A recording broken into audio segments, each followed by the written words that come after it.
Hello students, आज हम लोग चैप्टर शुरू करने वाले हैं परमाणु संरचना यानी एटॉमिक स्ट्रक्चर। हम लोग यह जान चुके हैं कि परमाणु तत्व का सबसे सूक्ष्मतम कण होता है जो रासायनिक अभिक्रिया में भाग लेता है। परमाणु अविभाज्य होते हैं, लेकिन अनेक प्रयोगों से अब यह प्रमाणित हो चुका है कि परमाणु कई प्रकार के अति सूक्ष्म कणों के बने होते हैं। ठीक है, यानी कि परमाणु अविभाज्य नहीं होता है, परमाणु कई प्रकार के सूक्ष्म कणों का बना होता है, उसे आप विभाजित कर सकते हैं। ठीक है, तो यानी कि पहले वाला जो कंसेप्ट था ये कि परमाणु अविभाज्य होते हैं, ये गलत हो गया। यानी कि अब हम कहेंगे कि परमाणु कई प्रकार के अति सूक्ष्म कणों के बने होते हैं और ये विभाज्य होते हैं, है ना। अब परमाणु की अगर हम लोग बात करें कणों की, तो परमाणु के 3 मौलिक कण होते हैं। मौलिक कण यानी कि कह सकते हैं कि फंडामेंटल पार्टिकल जिनसे परमाणु बना होता है, वो कौन कौन से होते हैं जी? इलेक्ट्रॉन, प्रोटॉन,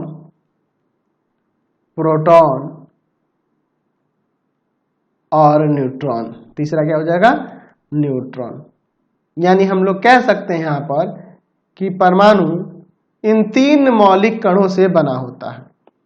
आज की क्लास में हम लोग इलेक्ट्रॉन के बारे में चर्चा करेंगे। ठीक है, कि इलेक्ट्रॉन का कैसे पता लगाया, किसने पता लगाया और ये कैसे कोई प्रयोग किया होगा। अभी मैंने बताया ना कि कई सारे प्रयोगों से ये पता चल चुका है कि परमाणु 3 मौलिक कणों इलेक्ट्रॉन, प्रोटॉन और न्यूट्रॉन के बने होते हैं। तो ये इलेक्ट्रॉन का पता किसने लगाया, कैसे पता लगाया, इसके बारे में बात करेंगे, फिर प्रोटॉन के और फिर न्यूट्रॉन के। लेकिन आज की क्लास में हम लोग सिर्फ इलेक्ट्रॉन के बारे में बात करेंगे। ठीक है, तो चलिए मैं यहाँ पे हेडिंग देता हूँ, कैथोड किरणें और इलेक्ट्रॉन। अब ये कैथोड किरणें क्या है, अभी आपको पता चल जाएगा दोनों के बारे में। कैथोड किरणें और इलेक्ट्रॉन। ठीक है, चलिए कोई आपसी संबंध होगा ना जब मैंने यहाँ पे लिखा है दोनों को एक साथ, तो चलिए अभी आपको पता चल जाएगा। देखिए, कांच की विसर्ग नली, ये जो देख रहे हैं ये कांच की विसर्ग नली है। ठीक है, इसमें इस विसर्ग नली में कोई भी गैस लेकर, है ना, अत्यंत कम दाब पर और उच्च विभवांतर वाला, देख रहे हैं ना, उच्च वोल्टता स्रोत वाला यहां से, है ना, यानी कि जैसे मान लो 10,000 वोल्ट, 10,000 वोल्ट तो उच्च विभवांतर हो गया। पर विद्युत धारा जब इसमें प्रवाहित की गई, सॉरी उल्टा मैंने कर दिया, धनात्मक इधर है ना, तो इधर से धारा जाएगी, तो विद्युत धारा प्रवाहित की गई। ठीक है, तो जब विद्युत धारा प्रवाहित की गई तो विद्युत धारा प्रवाहित करने पर विसर्ग नली के कैथोड से, ये जो कैथोड देख रहे हैं, हम लोग जानते हैं ना कि कैथोड किसको बोलते हैं? निगेटिव चार्ज वाले को, और एनोड किसको बोलते हैं? धनात्मक चार्ज वाले को, है ना जी। चलिए, तो कैथोड से एक प्रकार की किरणें निकलती हैं। ये जो देख रहे हैं ना, एरो दिखाया गया है, ये किरणें कैथोड से निकल रही हैं, जो सीधे रेखा में गमन करते हुए सामने दीवार पर पड़ती है इधर। और इन्हीं किरणों का नाम क्या रखा गया? तो इन्हीं किरणों का नाम रख दिया गया कैथोड किरणें, क्योंकि कैथोड से निकल रही है, इसलिए इन किरणों का नाम क्या पड़ गया? कैथोड किरणें। तो पहले इन कैथोड किरणों के बारे में समझ लेते हैं, इनके गुणों के बारे में देख लेते हैं। पहले तो ये लिख लेते हैं कि ये किरणें कैसे उत्पन्न हो रही है, और फिर उसके बाद इनके गुणों के बारे में समझेंगे। ठीक है, तो मैं यहाँ पे लिख सकता हूं कि कांच की एक विसर्ग नली में किसी गैस को लेकर अत्यंत कम दाब तथा उच्च विभवांतर पर विद्युत धारा प्रवाहित करने पर विसर्ग नली के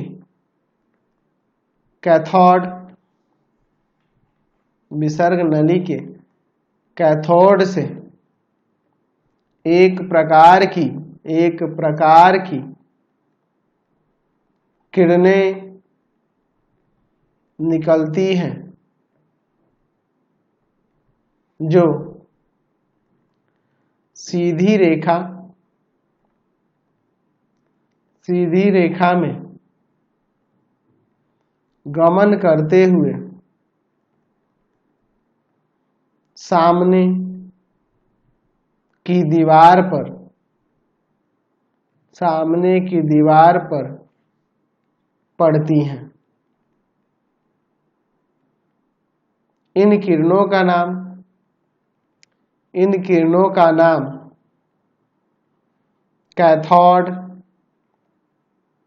कैथोड किरण रखा गया। ठीक है, रखा गया है। ठीक है, इन किरणों का नाम क्या रखा गया है? कैथोड किरण रखा गया। अब इन कैथोड किरणों के चलिए गुणों के बारे में समझते हैं। तो चलिए इसी में मैं यहाँ इसका हेडिंग देता हूं कि कैथोड किरणों के गुण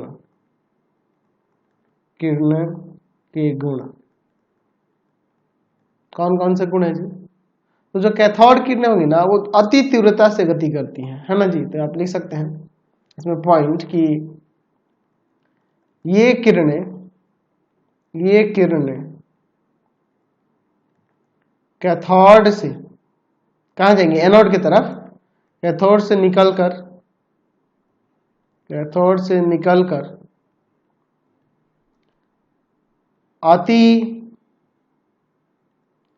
अति तीव्र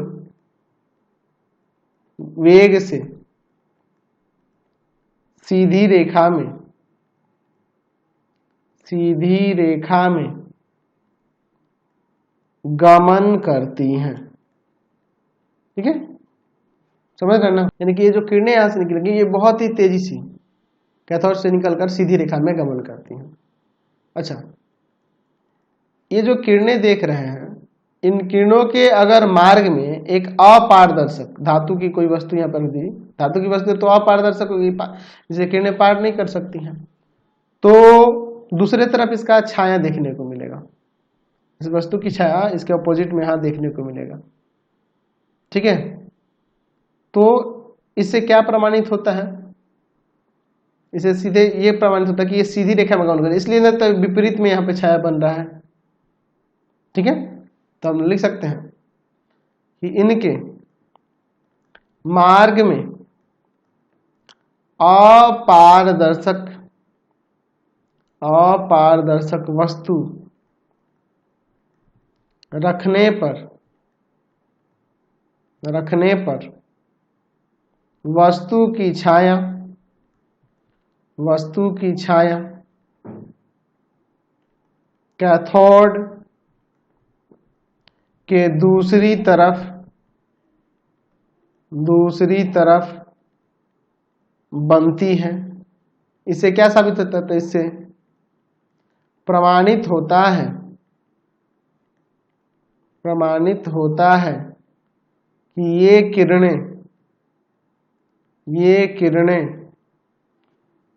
सीधी रेखा में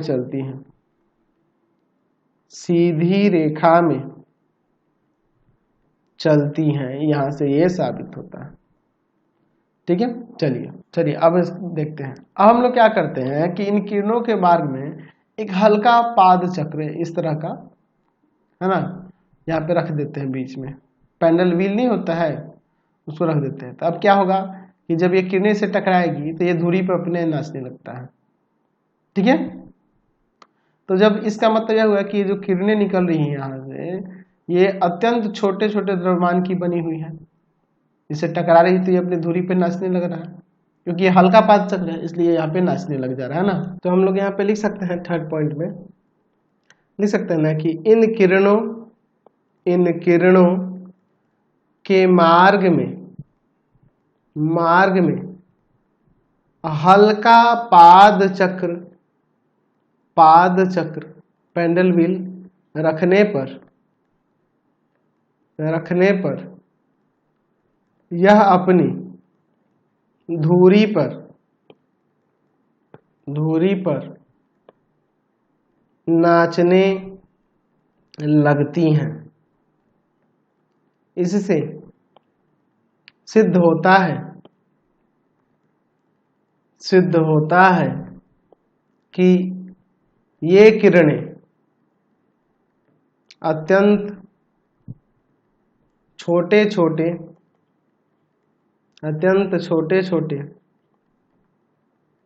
द्रव्यमान या द्रव्य कणों से, द्रव्यमान वाले कणों से या द्रव कणों से बनी होती है।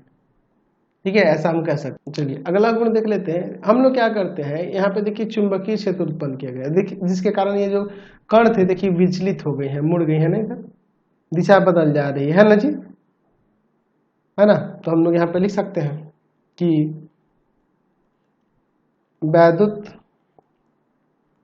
वैद्युत या चुंबकीय क्षेत्र के प्रभाव से ये किरणें विचलित होती हैं।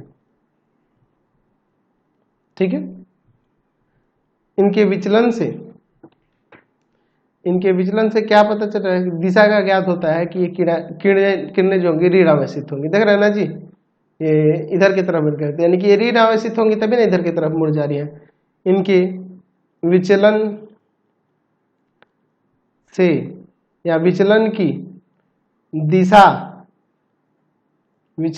दिशा से ज्ञात होता है कि ये किरणें ऋण आवेशित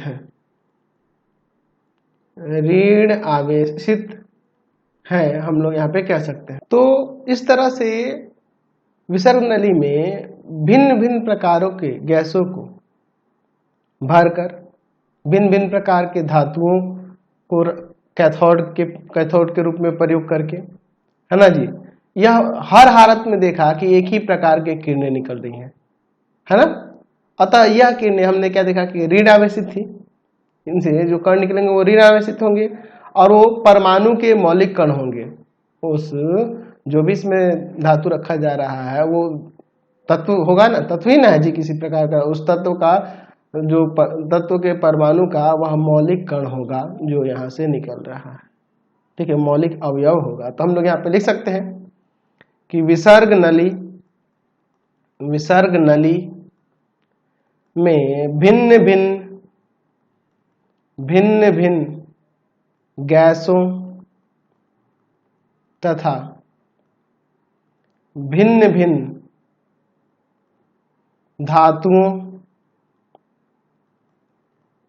के कैथोडों का प्रयोग करने ऐसे कर देते हैं, प्रयोग करने पर पता चलता है कि हर हालत में एक ही प्रकार के कण निकलते हैं। अतः ऋण आवेशित ये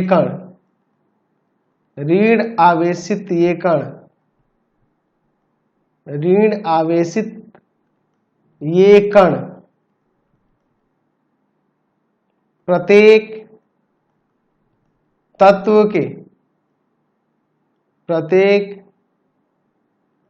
के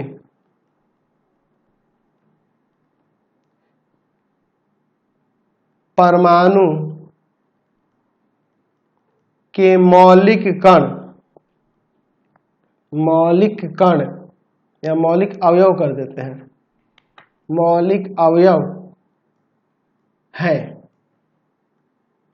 तत्व के परमाणु के मौलिक अवयव है। और इसके बारे में थॉमसन थॉमसन ने इन कणों, है ना, थॉमसन ने इन कणों के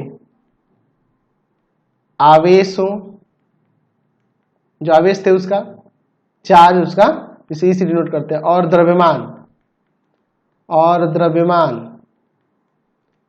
द्रव्यमान जिसे m से डिनोट कर देते हैं, का अनुपात, तो इन दोनों का अनुपात यानी कि हो जाएगा E/m, प्रयोग द्वारा ज्ञात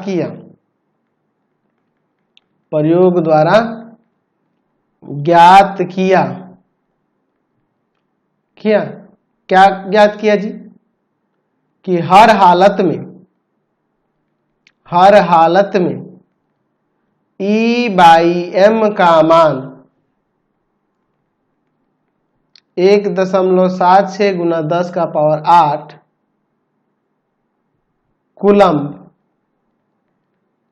कूलम किसका आवेश का होता है मात्रक, कूलम प्रति ग्राम, द्रव्यमान का मात्रक हो गया, ही पाया। हर एक स्थिति में यही पाया गया। ठीक है, इससे क्या सिद्ध होता है जी, इससे यह सिद्ध होता है कि ये क्या है जी, परमाणुओं के मौलिक अवयव है, और इन्हीं कणों का नाम क्या रखा गया, इलेक्ट्रॉन रखा गया। यानी इसे किसने रखा था जी, थॉमसन ने, है ना जी। तो इलेक्ट्रॉन का आविष्कार किसने किया, तो थॉमसन ने, ऐसे आप कह सकते हैं। तो लिख सकते हैं कि इससे सिद्ध होता है कि ये कण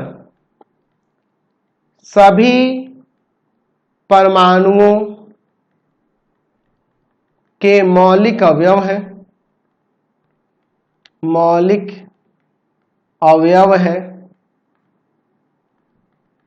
इन्हीं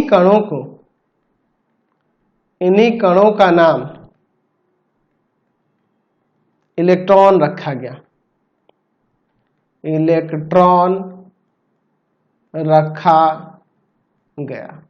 इन्हीं कणों का नाम क्या रखा गया, इलेक्ट्रॉन रखा गया। चलिए थोड़ा सा हम इलेक्ट्रॉन के बारे में बात कर लेते हैं, इलेक्ट्रॉन की विशेषता देख लेते हैं। ठीक है, तो मैं यहां पे हेडिंग देता हूं, इलेक्ट्रॉन की विशेषताएं। क्या होती है जी इलेक्ट्रॉन की विशेषताएं, इसको देख लेते हैं। हमने देखा कि ये ऋण आवेशित युक्त होते हैं। ठीक है, अच्छा तो लिख सकते हैं पहला विशेषता कि इलेक्ट्रॉन ऋण आवेशित या ऋण आवेश युक्त कण है। ठीक है, जो प्रत्येक तत्व के परमाणु में अनिवार्य रूप से उपस्थित है या उपस्थित रहता है। ठीक है, दूसरा इलेक्ट्रॉन का आवेश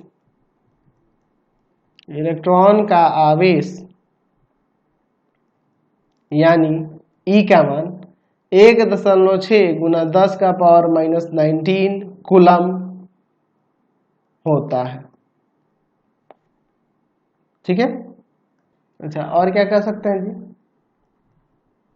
कि हाइड्रोजन के सापेक्ष अगर द्रव्यमान इसकी तुलना करेंगे तो लिख सकते हैं कि इलेक्ट्रॉन का द्रव्यमान हाइड्रोजन परमाणु के द्रव्यमान का 1838वां भाग होता है। सोच लो कितना छोटा होता है इलेक्ट्रॉन, एक हाइड्रोजन परमाणु का 1838वां भाग होगा। यानी अगर आप इसको निकालना भी चाहें तो निकाल सकते हैं। ये कैसे निकाल सकते हैं, हम लोग बात करते हैं हाइड्रोजन के एक परमाणु का द्रव्यमान क्या होता है, परमाणु का द्रव्यमान। देखिए, तो हम लोग जानते हैं कि हाइड्रोजन का परमाणु द्रव्यमान होता है 1.008, है ना। और हम लोग जानते हैं कि परमाणुओं की संख्या ये 1 ग्राम के लिए बात हो रहा है, 1 ग्राम परमाणुओं की संख्या कितनी होती है?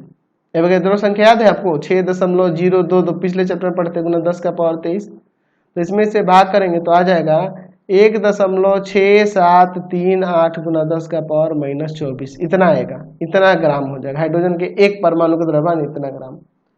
अच्छा, और इलेक्ट्रॉन का द्रव्यमान, तो अगर हम लोग इलेक्ट्रॉन के द्रव्यमान की बात करेंगे ग्राम में, तो याद रखना, मैं आपको बता देता हूं कि एक इलेक्ट्रॉन का द्रव्यमान अगर बात करेंगे, एक इलेक्ट्रॉन का द्रव्यमान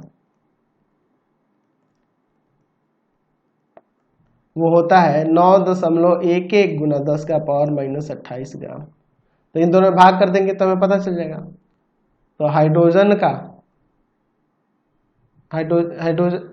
का एक परमाणु का द्रव्यमान, इन दोनों में तुलना कर लेते हैं, और भागा में एक इलेक्ट्रॉन का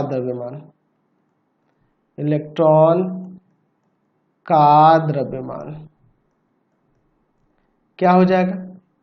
1.6738 गुना 10 का पावर -24 और बटा में 9.11 गुना 10 का पावर -28, भाग कर देंगे, ठीक है। तो ये लगभग आ जाएगा 1838। तो इतना, ये देख रहे हैं ना जी कि हाइड्रोजन के परमाणु द्रव्यमान और इन दोनों का अनुपात कितना है? 1838। यहाँ से पता चला है कि इलेक्ट्रॉन का द्रव्यमान हाइड्रोजन के परमाणु द्रव्यमान का 1838 भाग, बहुत छोटा होता है, ठीक है। तो हम लोग इलेक्ट्रॉन के बारे में बहुत सी जानकारी प्राप्त कर लिए। इस क्लास में इतना ही, नेक्स्ट वीडियो में आगे देखेंगे। आपको हमारे 3 चैनलों को सब्सक्राइब करना होगा। पहला है पाथफाइंडर क्लासेस छपरा, दूसरा है आपके पास भारती भवन रविकांत सर, और तीसरा है Ravikant sir RD Sharma solution. तीनों चैनल को सब्सक्राइब करेंगे। इससे रिलेटेड वीडियो के लिए सीधे डिस्क्रिप्शन में, इससे रिलेटेड नोट्स के लिए गूगल पे जाकर सर्च करेंगे www.ravikantsir.in, और यहाँ जाकर आप सभी क्लासेस के नोट्स, उनके PDF को डाउनलोड कर सकते हैं, पढ़ सकते हैं। इंस्टाग्राम और फेसबुक पे जाके पाथफाइंडर क्लासेस छपरा को लाइक एंड फॉलो करना नहीं भूलेंगे। Thanks for watching the video. Comment करके जरूर बताएं कि हमारे चैनल के वीडियोज आप सभी को कैसे लगते हैं। Thanks for watching.